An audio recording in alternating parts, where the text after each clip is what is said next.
Nau niba nikor nekul. Kango. Ya, ibu bapak, kakak adik, semua shalom. Ya, bapak mama, saudara-saudari, hari ini kita ada dalam etnis Pantar.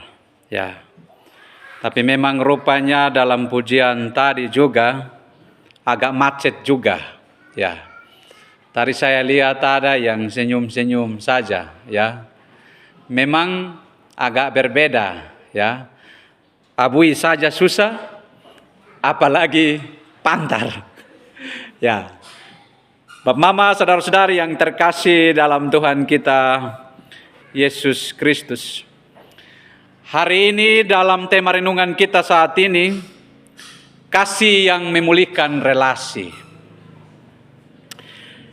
Kalau kita ngomong tentang kasih, berarti kita harus melayani. Kita ngomong tentang kasih, berarti kita harus berbagi.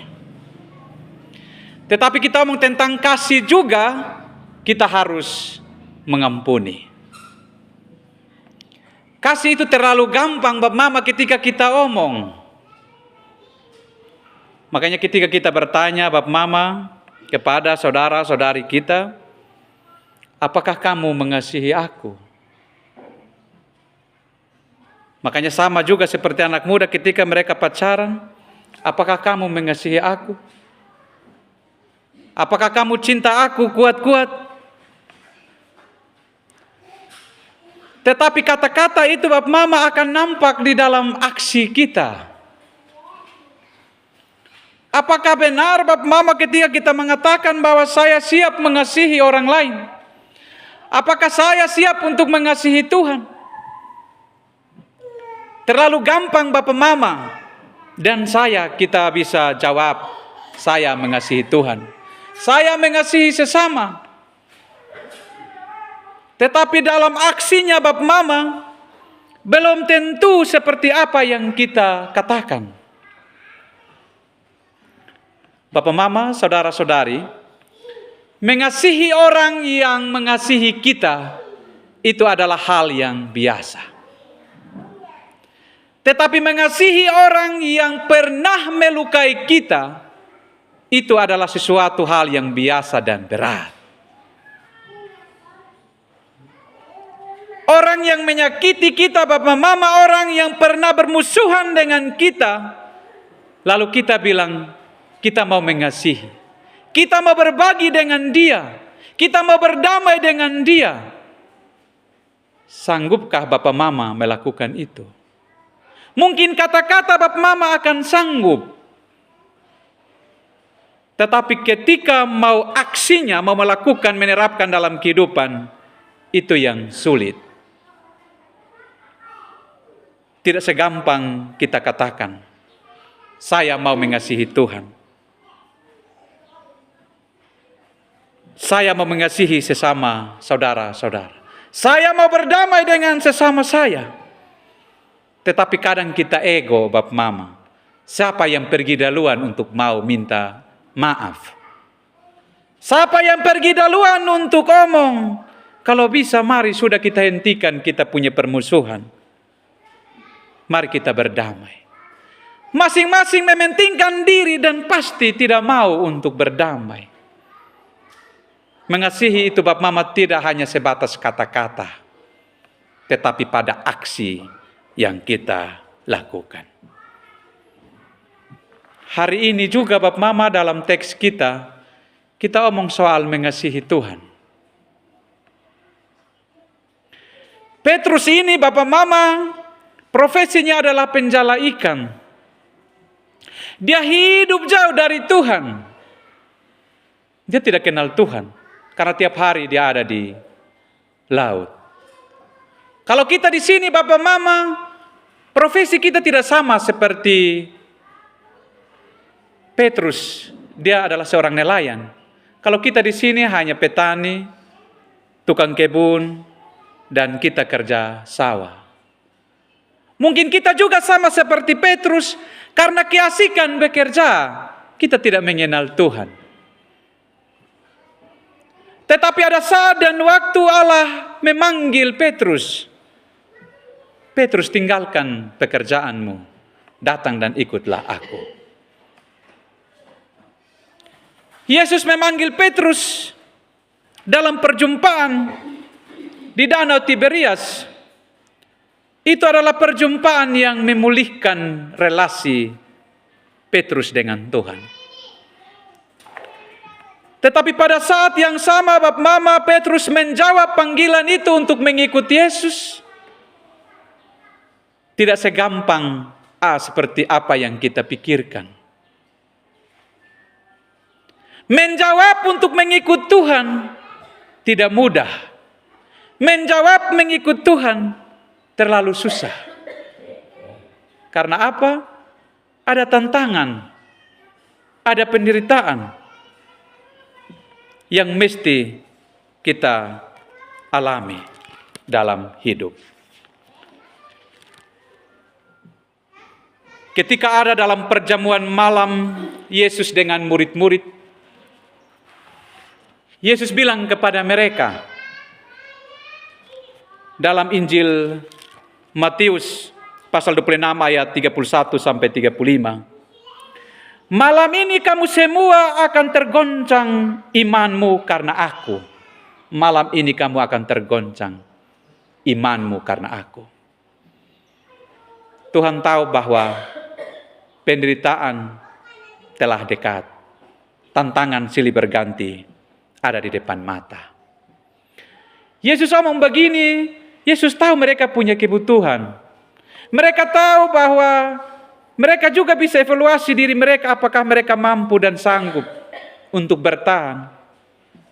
Dan dalam percakapan itu, Bapak Mama, dalam perjamuan malam, Yesus bilang kepada Petrus, kamu akan mengangkal aku. Tetapi apa respon Petrus kepada Yesus? Petrus bilang begini, sekalipun aku harus mati bersama-sama engkau, aku tak akan mengangkal engkau. Itu jawaban Petrus kepada Yesus. Artinya bahwa Petrus itu telah siap untuk menderita bersama dengan Yesus. Jawabannya Bapak Mama terlalu manis sekali. Terlalu berani sekali. Tetapi di dalam realitas, di dalam faktanya, dia tidak mampu mempertanggungjawabkan kata-katanya. Dan dalam teks kita Injil Yohanes pasal 21 ayat 15 sampai dengan ayat 19. Di ayat sebelumnya Bapak Mama ayat 1 sampai dengan ayat 14. Ini omong soal mengasihi. Di ayat kelima Bapak Mama, dalam perjumpaan Yesus dan murid-murid di pantai Danau Tiberias, Yesus terlalu sayang murid-murid dan dia berkata, hai anak-anak, adakah kamu mempunyai lauk pauk? Itu bentuk kecintaan Yesus terhadap murid-murid. Bapak Mama, pertanyaan ini, Yesus tahu bahwa murid-murid itu sedang susah. Sedang menderita karena mereka tidak menangkap apa-apa sepanjang malam. Dan Tuhan tahu mereka punya kebutuhan dalam hidup.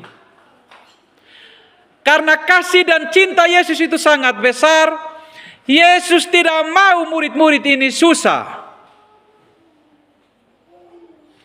Ketika Yesus hadir Bapak Mama, ketika Yesus tahu mereka sedang susah, Yesus hadir supaya kasih kuat mereka. Dan kasih mereka makan bukan bikin susah lagi. Karena betapa Yesus jatuh cinta kepada murid-murid. Walaupun dalam mengikuti Yesus, Petrus mengangkalnya. Tetapi cinta dan kasihnya tidak pernah pudar. Hari ini, besok, dan seterusnya tetap sama. Kasih Allah itu tidak pernah berubah. Mungkin saya dan Bapak Mama, kita juga mungkin tidak terlalu setia dengan Tuhan. Tetapi apakah kasih dan cinta Yesus itu berubah? Tidak, tidak pernah berubah. Dia selalu setia mengasihi kita.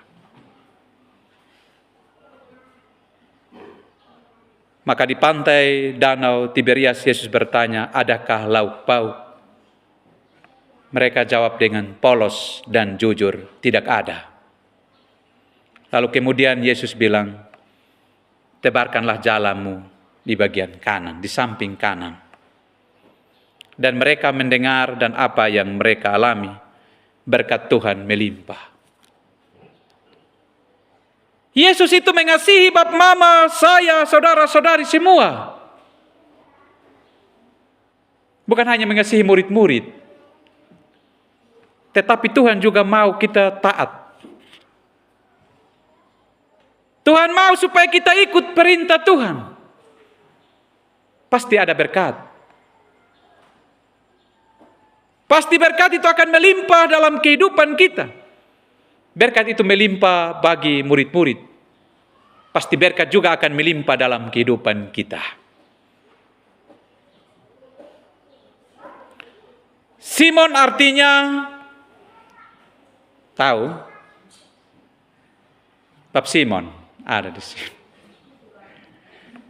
Simon artinya buluh yang terkulai. Karena apa?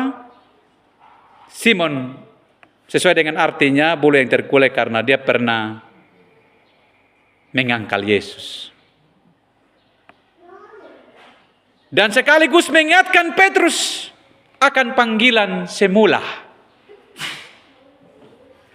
Itu arti nama Simon. Dalam teks kita ayat 14 sampai dengan ayat 17. Kita perhatikan ada 3 kali pertanyaan yang sama kepada Simon Petrus. Simon Petrus, apakah engkau mengasihi aku? Pertanyaan pertama dan kedua, Simon Petrus menjawab, benar Tuhan. Berbeda dengan pertanyaan ketiga. Simon Petrus, apakah engkau mengasihiku? Ketika mendengar perkataan ketiga, pertanyaan ketiga ini, apa reaksi Simon Petrus? Dia sedih. Karena dia tahu. Dia sadar diri bahwa dalam mengikuti Yesus tidak sungguh-sungguh. Dia sadar diri benar bahwa dia telah mengangkal Yesus. Dia sadar benar bahwa dia tidak memberi diri secara sungguh-sungguh, secara total. Tetapi dalam perjumpaan itu bab mama Yesus dan Simon Petrus dan murid-murid yang lain, ketika Yesus mengajukan 3 pertanyaan itu, Simon Petrus sadar dan dia evaluasi dirinya. Bahwa selama ini dalam pelayanan saya melakukan tidak maksimal. Dalam mengikuti Yesus saya tidak maksimal memberi diri saya dalam pelayanan. Makanya dia sedih. Dia rasa heran dan kagum sekali. Dia telah melakukan pelanggaran ulang-ulang. Tetapi Yesus masih mengasihi dia.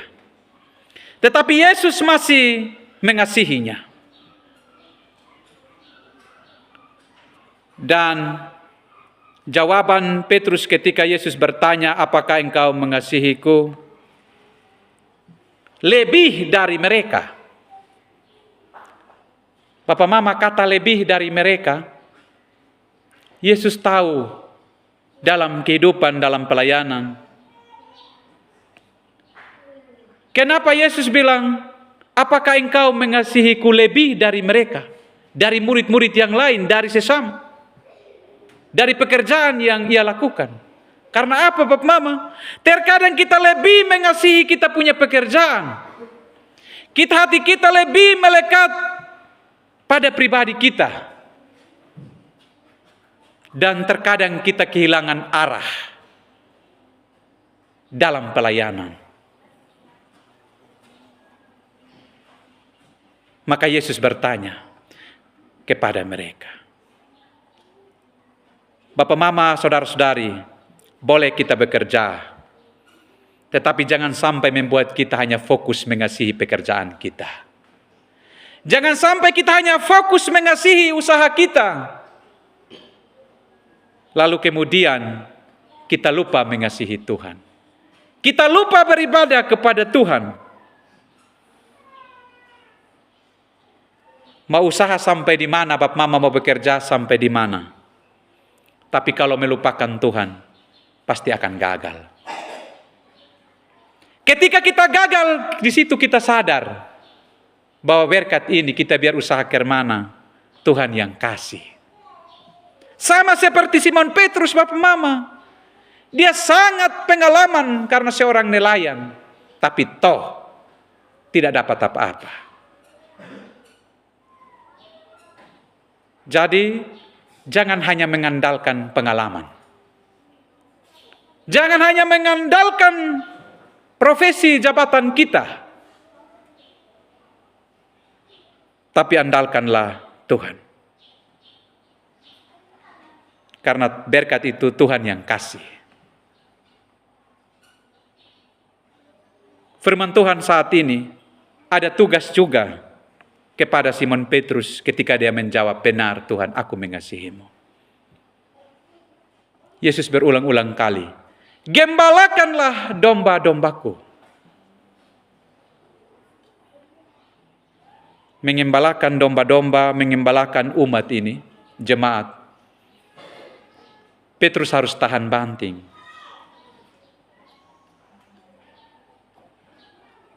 Karena ada tantangan silih berganti dalam pelayanan.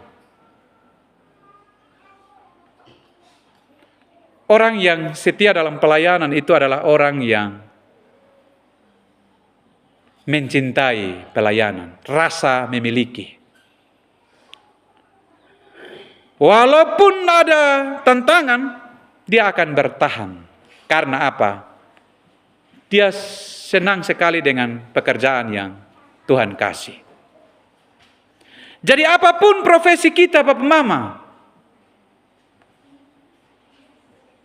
Baru saya khotbah di Jemaat Betel Katang, saya bilang,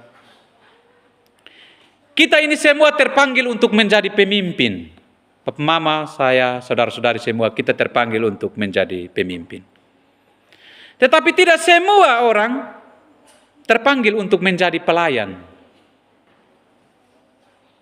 Karena kalau mau menjadi pelayan berarti harus menjadi hamba yang mau melayani.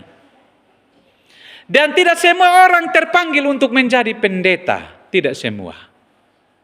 Tetapi kita terpanggil untuk menjadi pelita.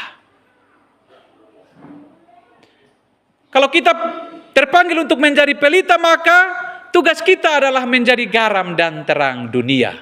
Dimanapun kita berada.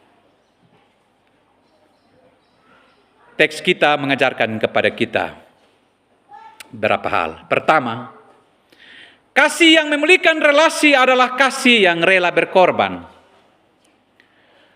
Budaya kita, Bapak Mama, di Alor dikenal dengan gotong royong, kerja bersama. Itu merupakan nilai budaya. Makanya Bapak Mama, saya perhatikan di sini, saya amati, ketika Bapak Mama ada yang kerja, tidak perlu diundang. Hanya dengar saja Bapak Mama akan pergi payaking. Itu budaya nilai gotong royong. Maka budaya nilai gotong royong itu Bapak Mama harus pelihara baik-baik supaya bukan hanya generasi kita sekarang ini, tetapi sampai seterusnya. Nilai gotong royong itu, persaudaraan itu harus terpelihara. Bukan hanya sekarang tetapi seterusnya.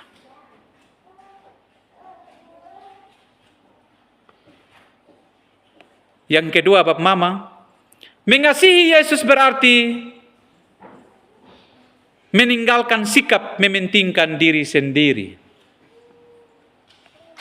Kalau mau kasih Bapak Mama harus berbagi dengan orang susah.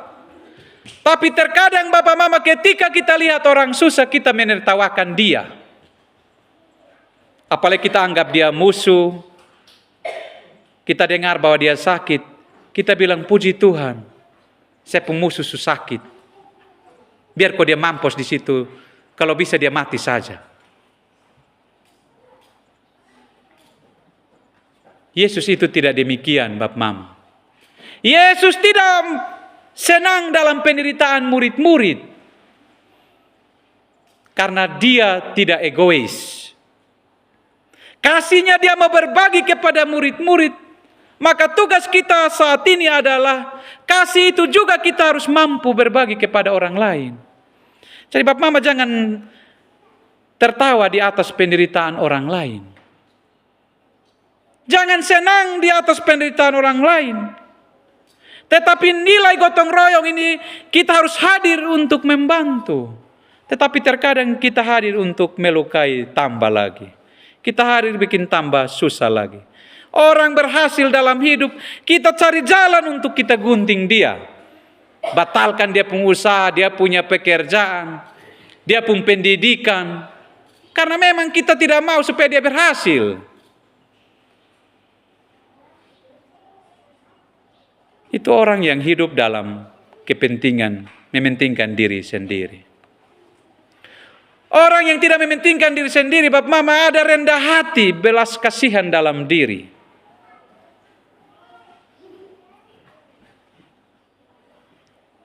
Yang ketiga, Bapak Mama, perjumpaan Petrus dan Yesus membawa pemulihan.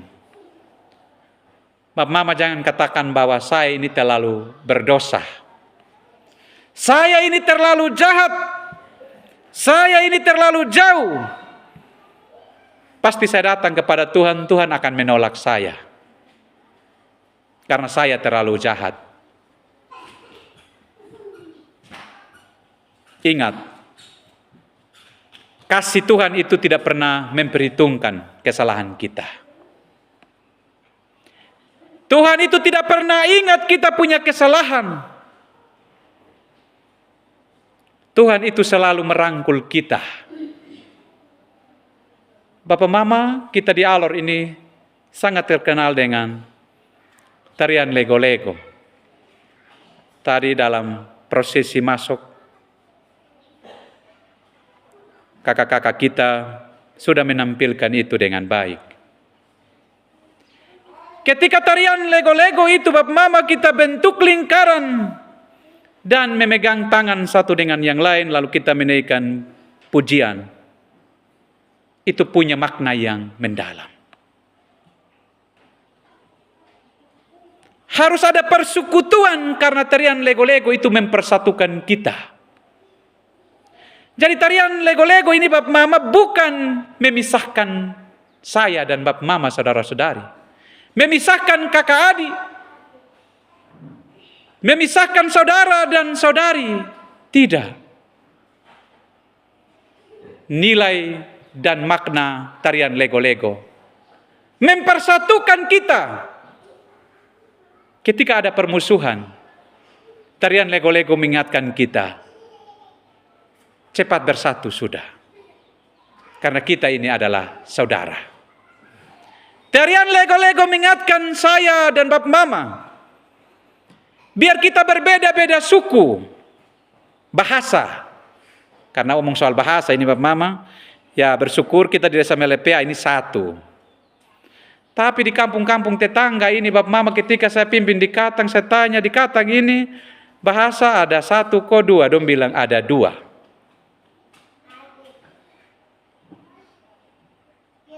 Berbeda bahasa Bapak Mama tidak masalah, karena kita telah diikat satukan dalam tarian lego-lego. Jadi Bapak Mama, saudara-saudari, tarian lego-lego mengingatkan kita supaya kita saling merangkul satu dengan yang lain. Saling memperhatikan satu dengan yang lain. Jadi bukan kita hanya asal menyanyi atau menari tarian lego-lego. Lalu dalam kehidupan nyata Bapak Mama, kita saling sikut mengikut. Kita saling melukai satu dengan yang lain. Firman Tuhan ingatkan kita. Ingatlah tarian lego-lego yang menjadi pemersatu dan pemulihan relasi di antara kita. Yang keempat Bapak Mama, mengasihi Yesus berarti menyerahkan diri secara total. Melayani Tuhan itu harus total Bapak Mama. Kita omong bahwa saya ikut Yesus. Maka dalam bacaan kita Bapak Mama di ayat 19, Yesus bilang Petrus, ikutlah aku. Di bagian akhir bacaan kita di ayat 19, perkataan Yesus kepada Petrus dan murid-murid, ikutlah aku. Berarti kita harus menyerahkan diri secara total. Sikap keangkuhan kita, kesombongan kita, mementingkan diri sendiri, hidup selalu bermusuhan dengan orang lain Bapak Mama, kita harus tinggalkan karena kita sudah siap mengikut Yesus. Dalam pelayanan pun juga Bapak Mama, ketika kita mengatakan bahwa saya mengasihi Yesus dan saya menyerahkan diri secara penuh, maka jangan lari kalau ada masalah. Jangan lari dan tinggalkan pelayanan karena ada tantangan. Yesus, Simon Petrus ini Bapak Mama memang agak unik. Dia memang orang yang mau bilang jahat juga karena mengangkal Yesus. Tetapi dia belajar bahwa sebagai manusia pasti jatuh. Tetapi ketika dalam perjumpaan dengan Yesus, dia belajar untuk dia perbaiki dia pun diri. Dia tidak putus asa sama seperti Yudas yang mengakhiri hidupnya. Karena apa Bapak Mama? Masih ada kesempatan untuk kita melakukan perubahan dalam hidup kita. Amin. Jangan putus asa Bapak Mama. Kalau anak-anak muda cinta ditolak, jangan ame tali pi pohon kau gantung diri. Masih ada kesempatan Bapak Mama. Makanya sekarang ini kan tali di toko ini paling laris. Belajar dari sosok Petrus Bapak Mama. Dia ini adalah orang yang berdosa dan jatuh. Tetapi masih ada kesempatan baginya untuk dia berubah. Nah, kalau kita dalam pelayanan Bapak Mama, ada waktu yang Tuhan kasih, kesempatan Tuhan kasih kepada kita untuk mengalami perubahan di dalam hidup. Sama seperti anak-anak muda, jangan putus asa untuk mengakhiri hidup. Sekarang ini Bapak Mama, kalau kita nonton viral sekali anak-anak muda yang suka pegang tali untuk gantung diri. Hanya gara-gara cinta pun kerja. Memang Bapak Mama, memang cinta pun kerja ini bikin kita ini bisa gila. Ya. Tapi cinta pun kerja ini bikin kita bisa bertemu. Tetapi karena cinta juga pun kerja bikin kita juga saling mengkhianati satu dengan yang lain. Jadi anak-anak muda, jangan stres ya. Jangan putus asa. Tantangan dalam percintaan itu memang terlalu banyak. Ada orang tua tidak mendukung. Dia bilang itu pilihan tidak tepat. Memangnya orang tua yang pikawin dengan itu. Dulu itu Bapak Mama, budaya kita adalah orang tua yang kasih jodoh. Jodoh itu ada di tangan orang tua. Jodoh dulu, itu budaya dulu. Tapi budaya sekarang, jodoh itu bukan di tangan orang tua lagi. Yang menentukan pilihan pasangan itu mereka yang sementara jalani. Orang tua dan keluarga mendukung. Ini kita mau perbarui budaya kita. Jadi jodoh yang dulu-dulu yang mau kasih jodoh itu sudah tidak laris manis lagi di pasar. Itu sudah tidak. Ya. Jadi hak bercinta dan tidak bercinta itu tergantung rasa. Jadi ada yang bilang begini, Papen, tolong cari ke saya dulu. Saya bilang, Saya tidak bisa cari. Karena apa? Cinta ini tergantung rasa. Lu mau atau tidak, itu tergantung rasa. Karena rasa ini orang akan jatuh cinta. Amin ya anak-anak muda. Jadi sama juga dengan mengikut Tuhan, ini tergantung rasa. Jadi kalau saya pergi terus ke rumah Bapak Mama tapi masih keras, ini memang tergantung rasa. Dia rasa untuk mau mengasihi Tuhan itu tergantung rasa. Jadi semua itu Bapak Mama tergantung rasa di antara kita. Oleh karena itu Bapak Mama, saudara-saudari yang terkasih dalam Tuhan, rasakanlah kasih Allah dalam hidup kita. Tunjukkanlah kasih itu dalam kehidupan yang nyata. Bukan hanya kata tetapi action yang Tuhan mau. Tuhan berkati firman-Nya. Amin.